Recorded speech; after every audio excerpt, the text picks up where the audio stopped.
Así es, don José. Yo creo que empezar pues con ese pésame pues a la Grey Católica y a los que conocimos y disfrutamos de la amistad de Fray Manolo Blanquer, fallecidos anoche. También a la familia del ingeniero Gonzalo Córdoba. El ingeniero Gonzalo Córdoba, además de ser ingeniero, era un doctor en estructuras, fue director, exdirector general del IRRE, entre otras cosas, de Chitré. El penúltimo director del IRRE. Permítame leerle, antes de entrar a los temas de la semana, lo que dicen los jueces panameños, una carta abierta. La Asociación Panameña de Magistrados y Jueces de Panamá y la Asociación de Magistradas y Juezas del órgano judicial de Panamá, conscientes de la delicada responsabilidad que conlleva administrar justicia en nombre de la República y por autoridad de la ley, y en el marco de la lucha porque prevalezca la transparencia, la imparcialidad e independencia judicial, desaparezca la opacidad de la misma, debe enfatizar que en el entorno institucional democrático las decisiones de los jueces, juezas, magistrados y magistradas se respetan y se acatan y en caso de inconformidad se recurre en tiempo y forma, es decir, se recurren a los procedimientos correspondientes. Ese es el procedimiento.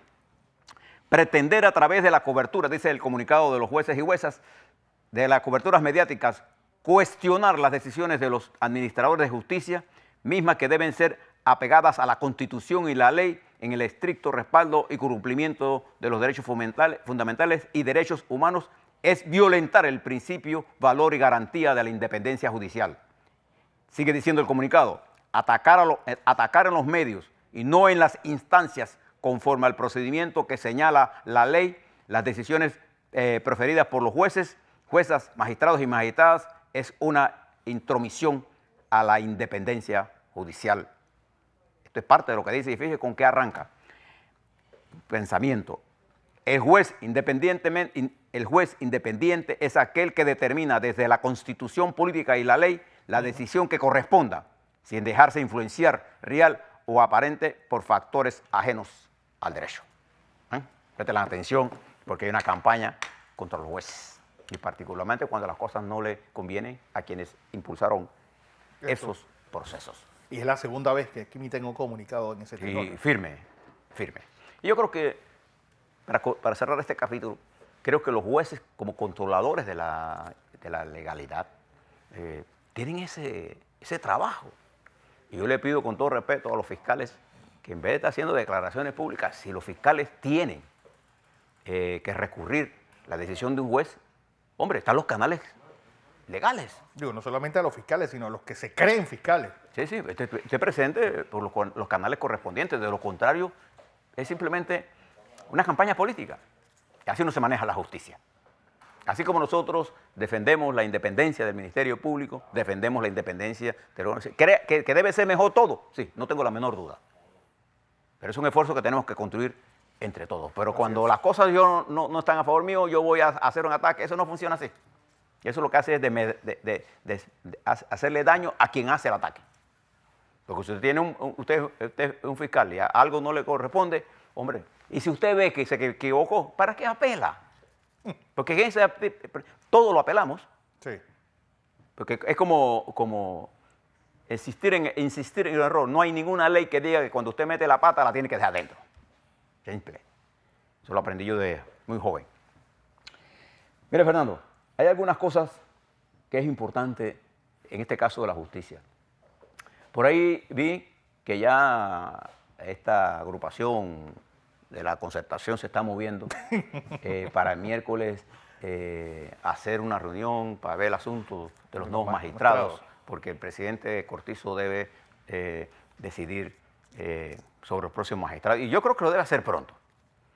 Pero el Colegio de Abogados, en la voz de su presidente José Carlos Arauz, ha expresado que el presidente debe hacer uso de su derecho constitucional y escoger lo que él haga y no pasar por este tamiz, que es inconstitucional. Eso no tiene nada de constitucional. La Constitución le señala, como está redactada, al presidente Cortizo el mecanismo constitucional para escoger los jueces de reemplazo en el caso del Ministerio Público y los suplentes. Claramente, este mecanismo extraconstitucional que se montó Y esa presión que ya hay ahora mismo, porque hay gente que quiere tener su magistrado. Sí. Hay medios que quieren tener su magistrado, porque ahí se defienden de las miles de demandas que tienen. Pero yo creo que el país se merece magistrados y magistradas o magistradas con la capacidad técnica y profesional. Y creo que el presidente Cortizo tiene suficiente gente que le puede decidir estos son los que sirven, estos no son los que son. Porque incluso la composición de esa comisión no es expresión real de la sociedad panameña. Aquí es que ganó las elecciones de presidente con las normas que están ahí. Cuando usted cogió al presidente Anito Cortizo, le dio todas las prerrogativas constitucionales que están establecidas. Punto. Yo creo que esto hay que hacerlo y hacerlo rápido. Porque ya hay magistrados como Mejía, por ejemplo, que ya no tienen ninguna razón de estar ahí. Sí.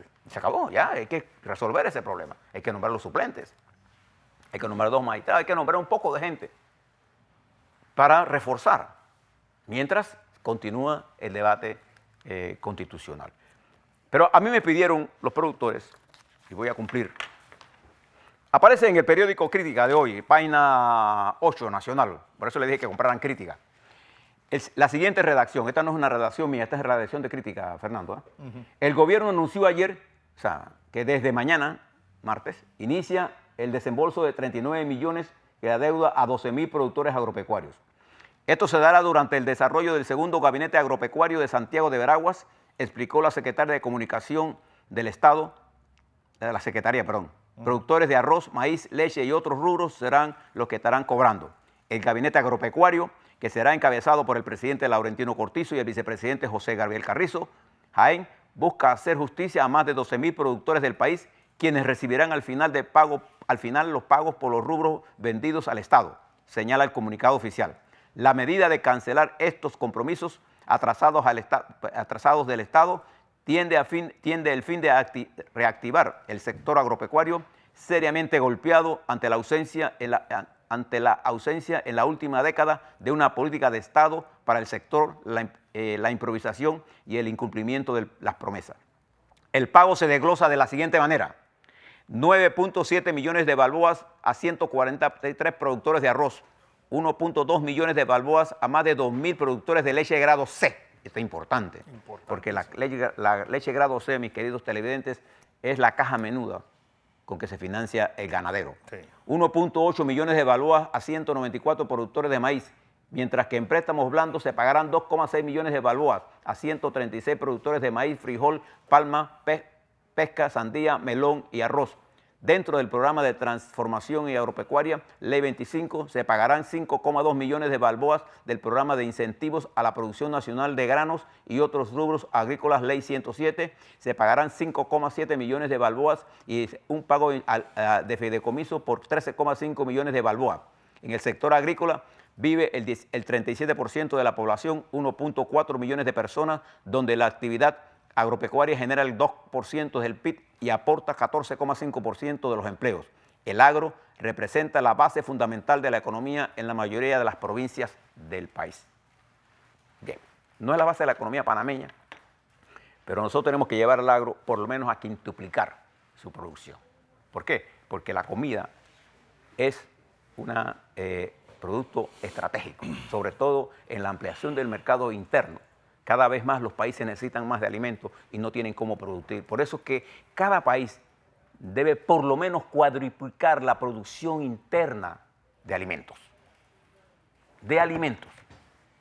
Y por eso es importante lo que va a ocurrir mañana, que creo que debió ser una noticia de primer plano. ¿Hay algunas cosas que hay que hacer más en el sector agropecuario? Sin duda alguna. Pero sin esto, esta es la carta de credibilidad. Voy a ponérselo así. Porque si usted comienza a reunirse con los productores y todo nada paga esto, nadie le va a creer nada. Pagando esto se abre el debate. Y ya podemos sentarnos a discutir las cosas importantes. ¿Cuál es la política, como le decíamos al viceministro, cuál es la política en poroto, cuál es la política en palmas aceiteras, cuál es la política en arroz, en maíz? Pero primero borramos la mesa y ya tenemos un avance. Porque lo que hay que construir en el país es la credibilidad. ¿Para qué cosa? Para transformar. Aquí tenemos la viceministra de Educación. Bueno, para hacer la reforma en educación necesitamos levantar un consenso nacional. eso no quiere decir unanimidad, sino las fuerzas de sustentación de una reforma son básicas para tener éxito a largo plazo. Y por eso le quiero hablar sobre la Caja del Seguro Social, antes de entrar con la señora viceministra. Si hay alguna institución en este país que tiene todos los problemas que usted se puede imaginar, es la Caja del Seguro Social. El principal problema de la Caja del Seguro Social es la pérdida de la institucionalidad interna. Ahí coexisten diferentes estructuras destinadas a desviar los fondos hacia otras actividades. Ahí se vende medicina, en los parques se vende medicina. Ahí se hacen licitaciones amañadas, en combinación, porque no puede haber corrupción si no hay sectores privados. En combinación con los grandes importadores y manejadores de las medicinas, aquí por cualquier tontería se eliminan licitaciones o se quitan licencias para sacar del mercado gente. Se producen escaseces ficticias para comprar directamente más caro. Hay un proceso de descapitalización en los programas de enfermedad y maternidad, que son los que manejan esta componente de compra de medicina. Y en el programa de jubilación tenemos que tomar medidas serias, pero tenemos que hacer una discusión seria. Ahí leí en la prensa o algún comunicado de los medios de comunicación en que los empresarios hablan de que la Caja del Seguro Social debe tener un estadista. Bueno, estadista necesitamos la presidencia, pero en la Caja del Seguro Social necesitamos tener alguien con la capacidad de entender el problema profesionalmente. Y dos, tener la capacidad de levantar el consenso necesario para hacer las reformas que hayan madurado. Y algunas las tenemos que hacer aunque no haya comprensión, para que estén claros en esto. Pero eso vamos a hacerlo en la medida en que vamos levantando el consenso nacional en el estado que estamos ahora mismo. Con este problema de seguridad que está la criminalidad haciendo su agosto. Entonces son ciclos. Tenemos que hacerle frente a eso. Tenemos que elevar el nivel de participación de las diferentes corrientes políticas en estas discusiones. No es por gusto que le estamos pidiendo al presidente Fernando que haga un llamado a las organizaciones políticas para discutir estos temas. Porque no hay credibilidad en el sistema político panameño. Y entonces, como por ahí andan todos los manzanillos disparando con regaderas, todas clases de versiones, todas clases de reduciendo el debate donde ellos pueden opinar. Cuando usted sube el debate, usted saca a toda esa gente de aquí y vamos a discutir con los que... ¿A quién le interesa una verdadera discusión de la Caja del Seguro Social? A los asegurados. Le aseguro que entre los jubilados hay una intención clara de que hay que mejorar las cosas. Bueno, con ellos que tenemos que hablar. Nosotros hacemos reformas, queremos hacer reformas al sector salud, hablando con los actores del sector salud, los médicos que siempre lo único que al final quieren es aumento de salario. Como el sector educativo. Entonces nosotros tenemos que llevar el debate a los usuarios del sistema, en una forma ordenada. En educación, nosotros necesitamos hacer una reforma. El sistema educativo panameño, por más dinero que usted le meta, mientras el dinero no es un problema nada más de que edificios estén bonitos, que haya laboratorio, es un problema de cuál va a ser la concepción estratégica de la educación panameña, en época en la que la cuarta revolución está desarrollándose en el mundo y nosotros en Panamá somos parte de esa cuarta revolución tecnológica. Si no, miren el canal de Panamá, si no, miren el desarrollo tecnológico de muchas empresas en Panamá, miren el centro financiero, pero nuestra educación pública está al margen de todo eso. Estamos produciendo muchachos que salen de sexto grado sin saber leer y escribir, y menos matemáticas y ciencias. Cuando el mundo está requiriendo ciencia, matemáticas, ingenieros, biotecnólogos, la biología molecular. Este es el mundo de la robótica, este es el mundo de la inteligencia artificial, este es el mundo en la que los robots van a desplazar los trabajos formales que no requieren gran preparación. Entonces tenemos que preparar a nuestros muchachos y muchachas para el mundo que viene, que ya está aquí. No es que viene. Entonces todas estas cosas requieren un determinado nivel de confianza y de recuperar la credibilidad política. Voy a dejar mis comentarios aquí porque quisiera que conversáramos con la señora viceministra para que ustedes conozcan cómo mira el Ministerio de Educación lo que Cortizo, presidente, llama la estrella de su gobierno. De su gobierno.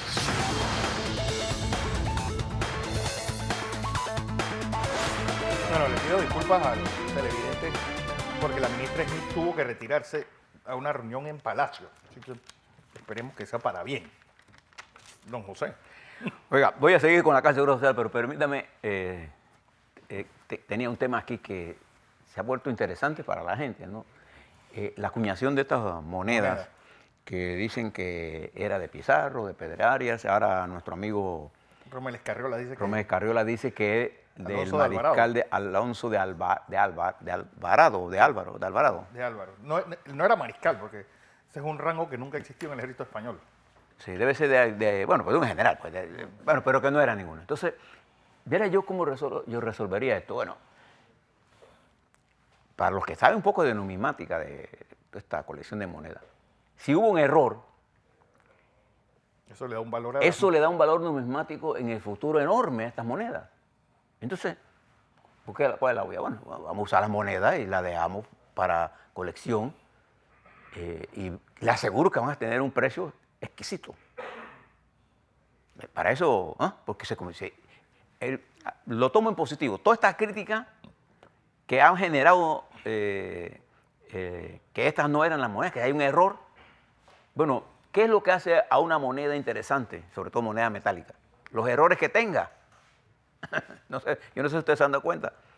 Porque lo hace única. La hace única. Entonces, aquí tenemos 2 millones que yo creo que alguien se equivocó, o si no se equivocó, ya viene alguien que conoce de esto, como el profesor Escarriola, que dice que no es ninguno de los dos. Además que en el tiempo de Google, que tú cometas un error tan estúpido, dice demasiado de tu capacidad. Además de que Pizarro... Sí, pero Fernando, los errores se cometen con o sin capacidad. Siempre, en la vida siempre somos más los bobos que los listos. Y yo me incluyo en los bobos. ¿No? De manera que yo creo que miremos siempre las cosas en... Bueno, me parece que es demasiado darle a esto... Digo, es que si fuera comedia, si no implicase la tragedia de los 2 millones de dólares que costó, o que costará, o por lo que parece, costó. Lo que pasa es que como la información no fluye con la velocidad que debe fluir, uno no sabe realmente qué fue lo que... Entonces todo el mundo comienza. Ese es el peligro de estar retuiteando cosas que la mayoría de las veces tienen una doble intención. Todas las información que tienen una intención, usted quítele la intención y se dará cuenta que al fondo no hay información. Bueno, hablemos un poco sobre esta reforma de la Caja de Seguro Social. La Caja de Seguro Social tiene 4 programas. Cada programa usted lo tiene que analizar independientemente. El programa de administración, el programa de riesgos profesionales, el programa de enfermedad y maternidad y el programa de invalidez, vejez y muerte, que digamos es donde se pagan las pensiones. ¿Qué es lo que ha pasado en el programa de invalidez, vejez y pensiones? Primero, les reitero nuevamente la solicitud de los jubilados del pago de los CEPADEN, que están pendientes. Y usted, que es el paladín de esa causa. Estamos esperando que venga alguien del MEF a explicarnos qué va a pasar para resolver eso. Estamos haciendo los contactos para impulsar y ver qué es lo que está pasando ahí. Pero el programa de invalidez y vejez y muerte es un programa que hay que prestarle atención con números en la mano. Aquí hay gente que sabe de esto, hay gente que conoce, hay actuarios, hay un montón de gente que conoce, bueno, no son un montón, hay gente que conoce, porque este es un problema técnico-matemático, de hacer las proyecciones, el actuario lo que dice es los compromisos de aquí al futuro con respecto a los cambios y modificaciones que se van dando en la pirámide poblacional. Por ejemplo, las personas mayores de 60 años, en los próximos 10 años van a ser el 25% de la población. Y a eso les plantea usted un problema estructural. Es decir, 25% de la población.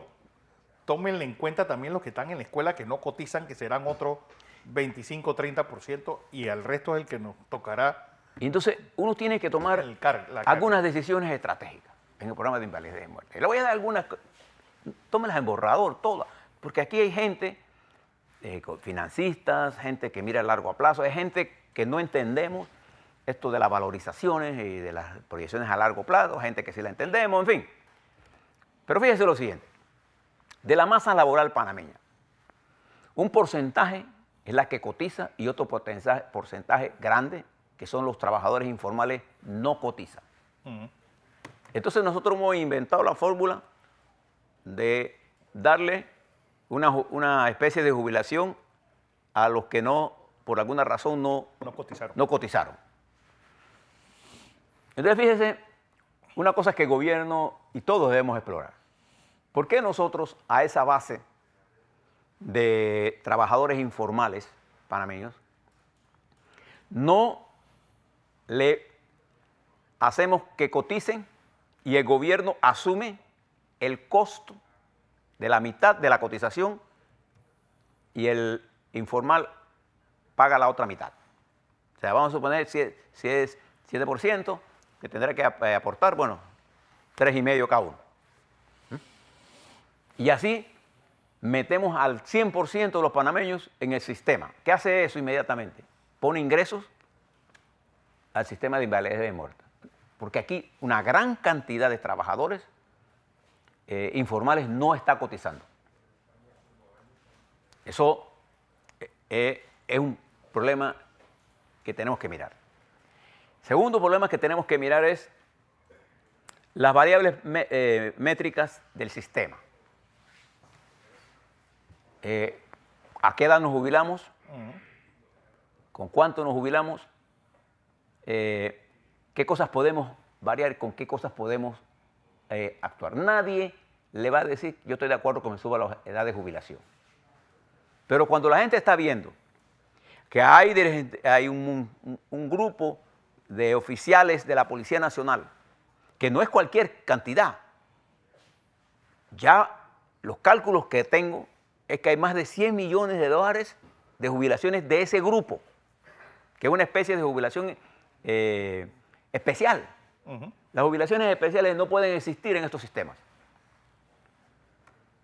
Entonces, como se rompió el sistema de solidaridad y hubo ahora una parte de la población que va al sistema de reparto puro y otro que está en el sistema individual y esto que está en el sistema solidario, la base solidaria va disminuyendo y va aumentando las jubilaciones, y ese es un gran problema allí. Entonces tenemos que sentarnos a mirar cuál es el modelo económico de sociedad que queremos construir, porque de seguir así, nosotros estamos produciendo una nueva ola de pobres, que son los hombres y mujeres que se jubilan, póngase que con 800, 700, a los 60 años, suponga que viva 20 años más, cada año ellos son más pobres. Cuando llegan los 20 años a los 82 años, no tienen plata ni para comprar las medicinas. ¿Por qué? Porque en la medida en que usted va envejeciendo, las probabilidades de que se enferme y el costo de las medicinas son más altos, y el valor de sus alimentos tiene que ir cambiando en función de la calidad de sus alimentos. Entonces usted, entre más viejo es, más caro es mantenerlo con vida y una vida de determinado nivel de confort. Bueno, por eso en los países industrializados lo que se ha hecho es que el salario mínimo se ajusta siempre. Sí. La jubilación mínima es el salario mínimo del año. Sí, hay una indexación. Hay una indexación que se puede pensar en eso, pero tenemos que mirar la economía en su conjunto. Pero esto es un debate que tenemos que hacer sin apasionamiento, y salen los primeros que dicen, yo estoy de acuerdo que no se haga tal cosa, entonces todos nos montamos, vamos a hacer reformas pero sin hacer esto. No, pongamos en el plato todo lo que hay, todas las reformas que hay, y veamos si el conjunto, por ejemplo, si los trabajadores informales, que son un monto importante, contribuyen con su aporte al Seguro Social en una forma sustancial, cuánto nos queda por aportar. Entonces eso podría variar las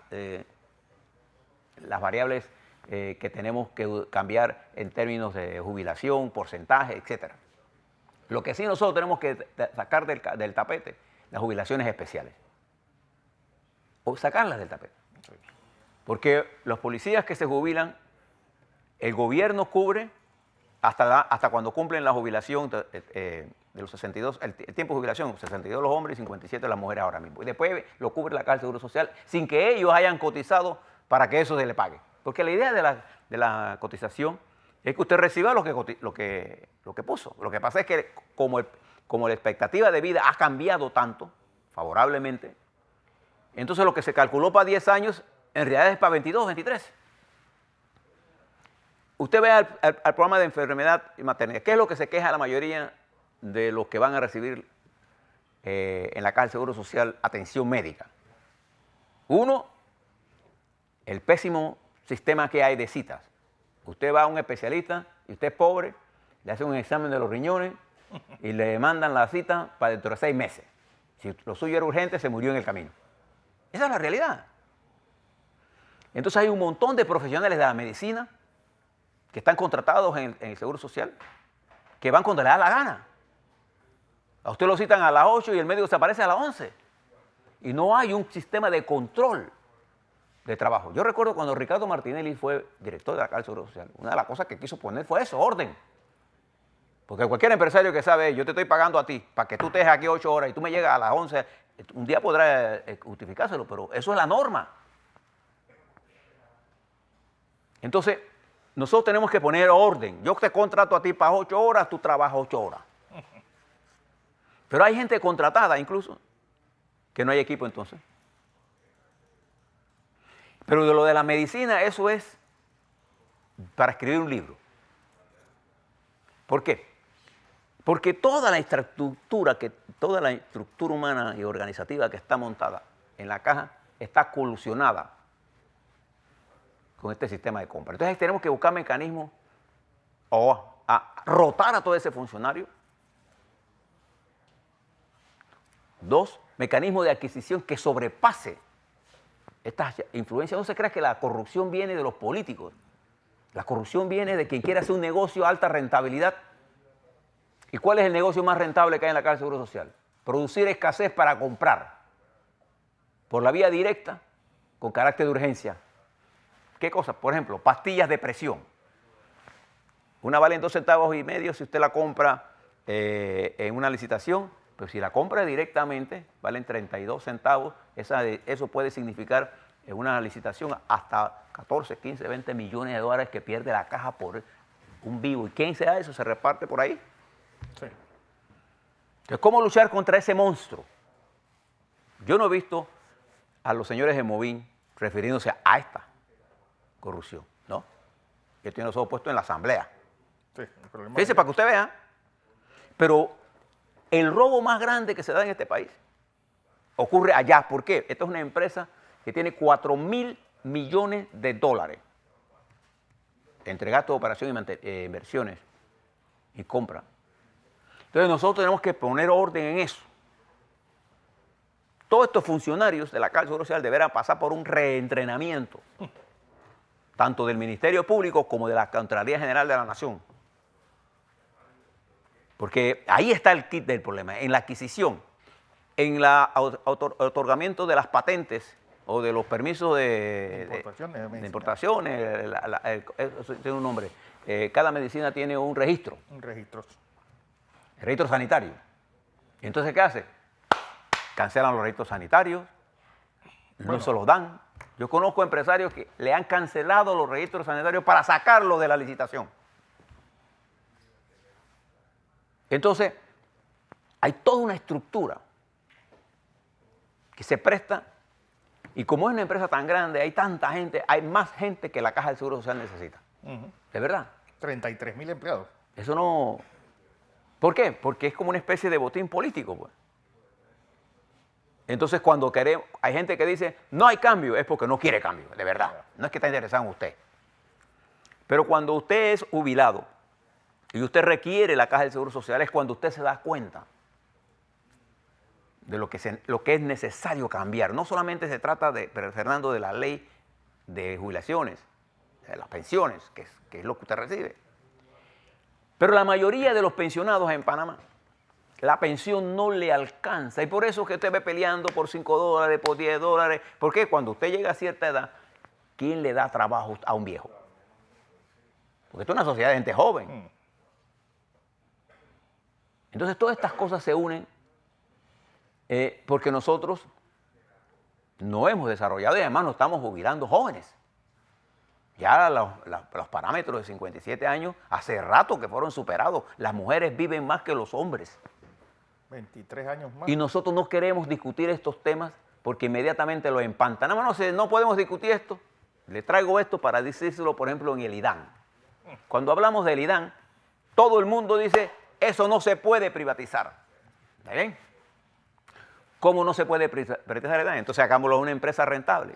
Para hacer la empresa rentable, nosotros tenemos que hacer una adecuación de las tarifas de agua. No.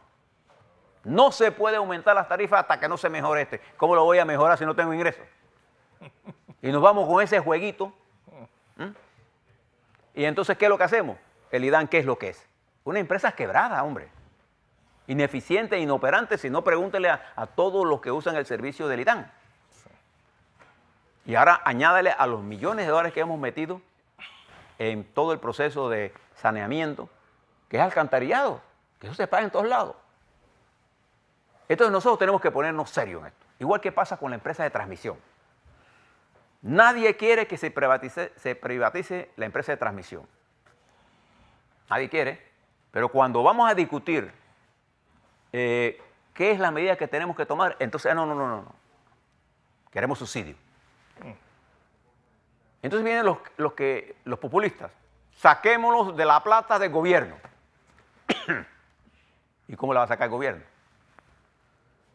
Entonces yo creo que en esto, por eso me interesa lo que pase el martes mañana con el gobierno. Porque en el sector agropecuario, esta primera fase que ha hecho el presidente Cortizo, una fase que yo la llamo no resuelve la crisis. No se engañen. Lo que sí resuelve es devolverle a la gente confianza. Volver a tener confianza en que vamos a comenzar de nuevo. Eso sí. Y es por eso que yo le doy esa importancia estratégica a este problema. Pero como el gobierno no explica estas cosas en el contexto en que se está dando, entonces cada cual lo interpreta. Esto no, estamos esperando unos tipos ahí de campo que no sirven. No, la comida es esencial. La gente que vive en el campo necesita de esto, pero esto no va a resolver su problema. Estas son deudas que ya ellos tienen que pagar para ver si recuperan la finca. Lo que viene ahora es qué vamos a hacer en el futuro. El arroz, ¿se da cuenta? O sea, igual pasa en la Caja del Seguro Social, igual pasa en el IDAN, igual pasa en ETESA. Entonces nosotros hemos acostumbrado a la población a que todo lo resolvemos por la vía del subsidio. Subsidio para el agua, subsidio para la luz eléctrica, subsidio para esto, subsidio para lo otro. Y entonces cuando hacen una cosa en la caja, el gobierno pone, ¿y qué pasa? Las finanzas del gobierno son limitadas. Entonces nosotros tenemos que revisar nuestros planes de infraestructura, nuestros problemas de ingresos, nosotros tenemos que revisar institución, cuánto tiempo pasa un presidente con las instituciones más importantes de este país. ¿Cuáles son las instituciones más importantes de este país desde el punto de vista de su efecto? La Caja del Seguro Social es una. ¿El canal? El canal es otro. ETESA es otro. Toda la infraestructura que tenemos nosotros en empresas hidráulicas son otro componente importante. El sistema financiero es otro.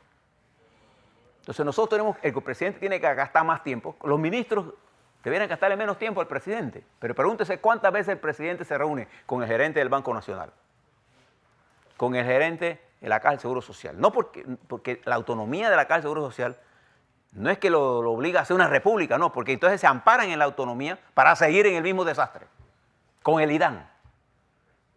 A mí me gustaría que el presidente Cortizo hiciera un gabinete de agua, no solo para ver el problema del IDAN, sino cómo vamos a mirar en perspectiva el suministro de agua futuro.